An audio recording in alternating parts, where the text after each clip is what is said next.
ഒന്നുമില്ല, ഇപ്പൊ മാറ്റിത്തരാം. സുമര, ഒരു ഗ്ലാസ് വെള്ളം എടുത്തേ.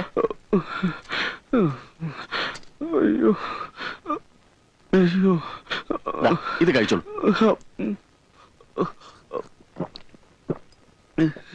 ഒരു 10 മിനിറ്റ് പുറത്തിരുന്നോളൂ. വേദന മാറിയിട്ട് പോയാൽ മതി. സുമര, അടുത്ത ആളോട് വരാൻ പറയും.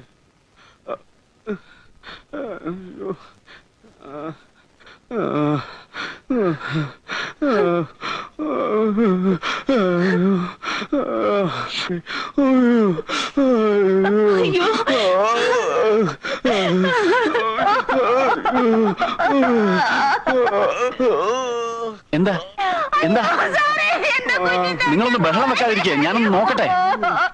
ഒരു ചെറിയ വയറുവേദന മാത്രമേ ഉണ്ടായിരുന്നുള്ളൂ. ഇയാൾ കൊടുത്ത ഗുളിക കഴിച്ചപ്പോഴേ കുഴഞ്ഞു വീണത്. എന്തു മരുന്നാ നിങ്ങൾ കൊടുത്തത്? വയറുവേദനയ്ക്ക് സാധാരണ കൊടുക്കാറുള്ള മരുന്നാണ് കൊടുത്തത്. ഇതിലെന്തോ ചതിയുണ്ട്. എന്ത് ചതി? ചതിക്കാൻ ഇയാളെന്താ എന്റെ ശത്രുവാണോ? പേഷ്യന്റ് അല്ലേ? താൻ നിന്ന് പ്രസംഗിക്കാതെ ഇയാളെ രക്ഷിക്കാൻ വല്ലതും ചെയ്യുന്നുണ്ടോ? താൻ എന്ത് ക്നാപ്പിലെ ഡോക്ടറാണോ? തോന്നിയാസം പറയരുത്. പറഞ്ഞ താൻ എന്ത് ചെയ്യണോ? ഇവരൊക്കെ കാണിച്ചിട്ട് വീണ്ടും ഞങ്ങളുടെ തലയിൽ കയറുന്നു. ഷട്ടാണ് എവിടുത്തെ ഡോക്ടറാണോ? നിങ്ങൾ ഇങ്ങനെ ബഹളം വെച്ചിട്ട് എന്താ കാര്യം? പെട്ടെന്ന് ഇയാളെ രക്ഷിക്കാൻ നോക്ക്. മെഡിക്കൽ കോളേജിലേക്ക് എടുക്കാം. ഇയാളുടെ അടുത്തൊക്കെ വന്നാൽ നമ്മളെ വേണം തന്നെ.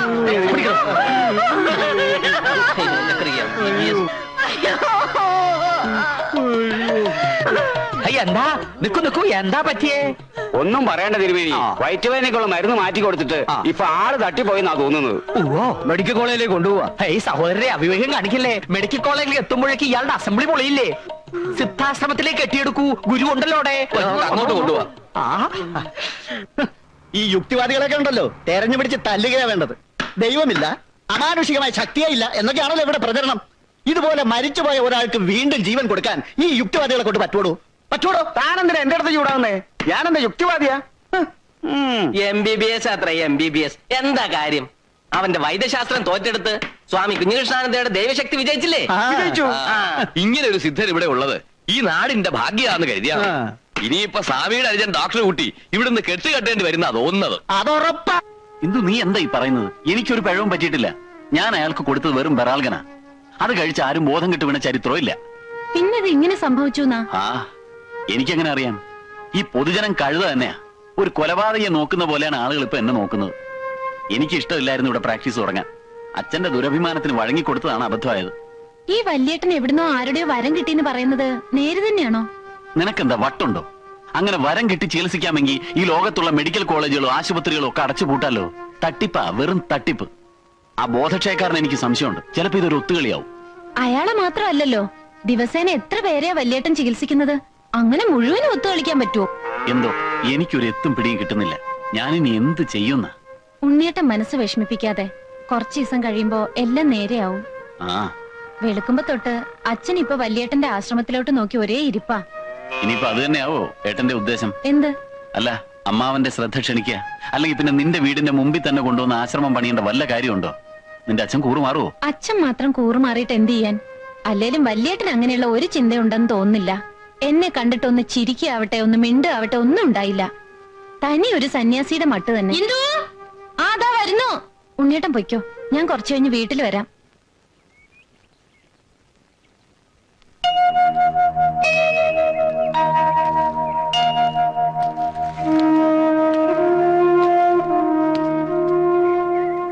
ഉണ്ണിയില്ലേ?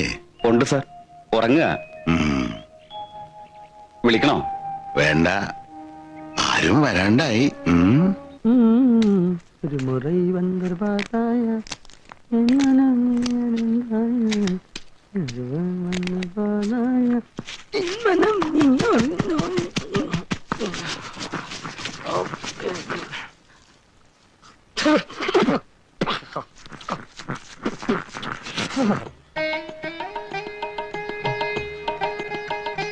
തിരുമേനി,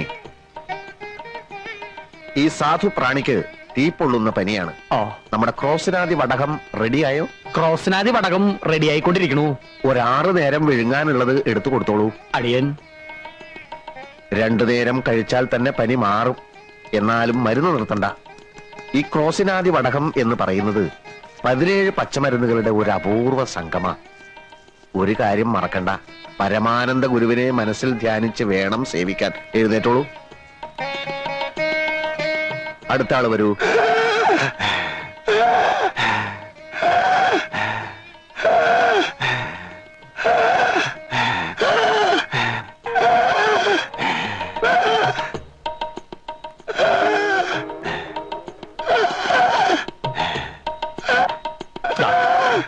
ഇനി കാണിക്കാൻ ഈ ഭൂമി മലയാളത്തിൽ ഒരു സ്ഥലവുമില്ല.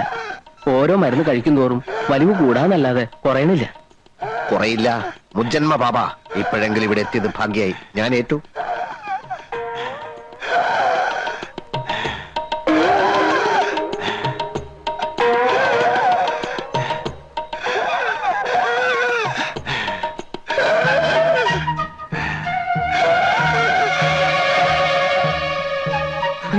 എടോ ചാക്കോ, ഗുരുതരമായ ഒരു പ്രതിസന്ധി കടന്നു വന്നിരിക്കുകയാണ്. മനസ്സിലായി. ഉടനെ എന്തെങ്കിലും ചെയ്തില്ലെങ്കിൽ ആ കിഴവൻ അന്ത്യശ്വാസം വലിക്കും. എന്റെ ഈശോയെ. നമ്മുടെ ആസ്പ്രിനാദി വടകവും ജലൂസിലാദി ലേഹ്യവും ഒന്നും വിലപ്പോകുന്ന ലക്ഷണമില്ല. ആസ്മയുടെ വലിവ എന്ത് ചെയ്യും? ആസ്മയുടെ വലിവാ എന്ത് ചെയ്യും? ആടലോടകത്തിന്റെ ഇലയോടൊപ്പം കുറച്ച് വിക്സും കൂടി അരച്ചു കൊടുത്താലോ? എന്നിട്ട് ആളെ കൊല്ലാനോ? വിക്സ് പുറത്തല്ലോടെ പറഞ്ഞിട്ട് അതകത്ത് കഴിക്കാനുള്ളതാ? ഒന്ന് പരീക്ഷിച്ചു നോക്കാം. ഏറ്റ ആസ്മാക്കാരെയൊക്കെ നമ്മുടെ വരി നിർത്താലോ? ഏറ്റില്ലെങ്കിൽ കെട്ടും കെട്ടി സ്ഥലം വിടുകയും ചെയ്യാം. ഇതുവരെ ഉണ്ടാക്കിയെടുത്ത പേര് എന്ത് വില കൊടുത്ത് നിലനിർത്തിയേ പറ്റൂ. അലമാരി കുറച്ച് ബ്രാൻഡ് ഇരിപ്പുണ്ട്. അതിലൊരു പെഗ്ഗെടുത്ത് അതിൽ കുറച്ച് വിക്സ് മിക്സ് ചെയ്ത് കൊടുത്താലോ? നിർത്തണം. തനിക്ക് വിക്സിന്റെ ഏർപ്പാട് മാത്രമേ അറിയൂ. ചൂടായതുകൊണ്ട് കാര്യമില്ല. ഈ വേഷമൊക്കെ വലിച്ചു വാരി കേട്ടുമ്പോ ആലോചിക്കണം ഇങ്ങനെയൊക്കെ ചെയ്യേണ്ടി വരും. താനും വലിച്ചു കയറ്റിയിട്ടുണ്ടല്ലോ ഒരിക്കലും ചേരാത്തൊരു വേഷം. ഒരു കാര്യം ഞാൻ പറഞ്ഞേക്കാം. ഈ ചാക്കോ ഇതുവരെ അന്തസ്സായിട്ട് ജീവിച്ചിട്ടുള്ളൂ. ആൾക്കാരുടെ മുമ്പിൽ വെച്ച് അടിയൻ സ്വാമി എന്നൊക്കെ ഞാൻ പറയും. അത് താനൊരു താപ്പാക്കരുത്. ഈ ബിസിനസ്സിൽ 40% എനിക്കും 60% ലാഭം തനിക്കുവാ. ആ നിലയ്ക്ക് താൻ സ്വന്തമായിട്ട് ആലോചിച്ച് എന്താ വേണ്ടെന്ന് ചെയ്യ്. അല്ല പിന്നെ ചാക്കോ, ഒരാപത്ത് വരുമ്പോ കൈ എവിടെയരുത്. താനൊരു കാര്യം ചെയ്യ്. ആ ബ്രാൻഡിൽ കുറച്ച് ചൂടുവെള്ളം, ചുക്ക്, കുരുമുളക്, ഏലക്ക ഇതൊക്കെ ചേർത്ത് അയാൾക്ക് കൊടുക്ക്. ഇതിലും ഭേദം കുറച്ച് രസം വെച്ച് കൊടുത്താ പോരെ? താൻ പറഞ്ഞത് ചെയ്താൽ മതി. എന്തായാലും ദോഷമൊന്നും വരില്ല. ആൽക്കഹോൾ അല്ലേ. എന്നിട്ട് അയാളോട് നാളെ വരാൻ പറയും. അയാൾ വരുമെന്ന് തോന്നുന്നില്ല. കാരണം അയാൾ ഇന്ന് തന്നെ കാലിയാവും. താൻ വരാൻ പറയടോ. എന്തിനാടോ? അതിന് വേറെ വഴിയുണ്ട്. എന്ത് വഴി?